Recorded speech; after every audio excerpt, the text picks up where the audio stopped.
Hello दोस्तों, कैसे हैं आप लोग। हमारी आज की कहानी का नाम है मर्यादा। जोर जोर से चिल्लाने, रोने की चिल्लापे सुन छज्जे पर आ माजरा जानने की कोशिश में मैंने नीचे झाँका। कॉलोनी के और घरों से भी लोग बाहर निकल आए थे। मेरे छज्जे से मिश्रा साहब की बाउंड्री बिल्कुल साफ दिखाई पड़ती थी। निम्न मध्यम वर्गीय लोगों की बस्ती होने के कारण हर परिवार के सुख दुख, ऊंच नीच एक दूसरे से छिपे नहीं थे। इसीलिए मिश्रा साहब की बाउंड्री का दृश्य देखकर हम सब थोड़ा अचंभित थे। उनकी बड़ी बेटी या कहें घर चलाने वाली कविता चुपचाप सिर नीचा किए खड़ी थी। मिश्रा साहब अपनी चिर परिचित मुद्रा में शराब के नशे में आंखें बंद किए कुर्सी पर लुढ़के थे।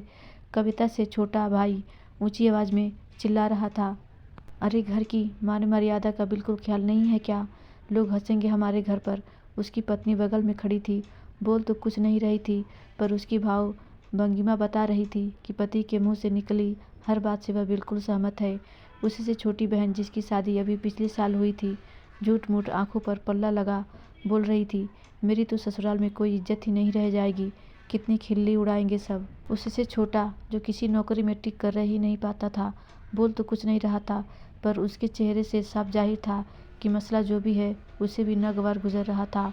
और श्रीमती मिश्राइन बीच बीच में अर्थ स्वर निकाल रही थीं, अरे दिमाग खराब हो गया है क्या? मर्यादा भी कोई चीज़ होती है कि नहीं? इतना तो समझ आ गया था कि सारा घर एक स्वर से कविता के खिलाफ विष उगल रहा है। पर ऐसा क्या हुआ? कविता तो इस घर की सबसे समझदार लड़की है। और फिर उसका भाई जो उस पर इतना चिल्ला रहा है, उसे अभी कुछ वर्षों पहले तक कभी जुआ खेलते हुए, कभी आवारा लड़कों के साथ बदमाशी करने पर पकड़े जाने पर थाने से जमानत के पैसे भर कविता ही छुड़ा कर लाती थी।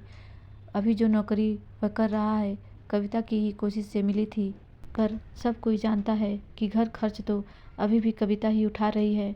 वह कैसे इतनी बड़ी बड़ी बातें कर सकता है?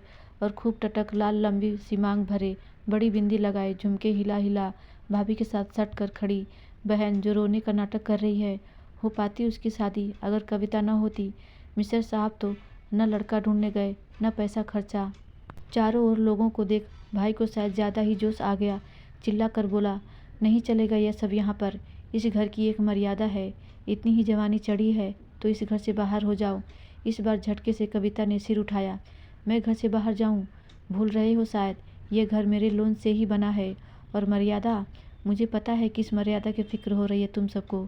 अरे तब कहाँ गया था तुम्हारा मर्यादा, जब एक जवान लड़की पुलिस चौकियों की चक्कर लगा रही थी। मैं खुद बिन ब्याही अपने बहन के लिए लड़के देख रही थी। तब तुम्हें मर्यादा याद नहीं आई?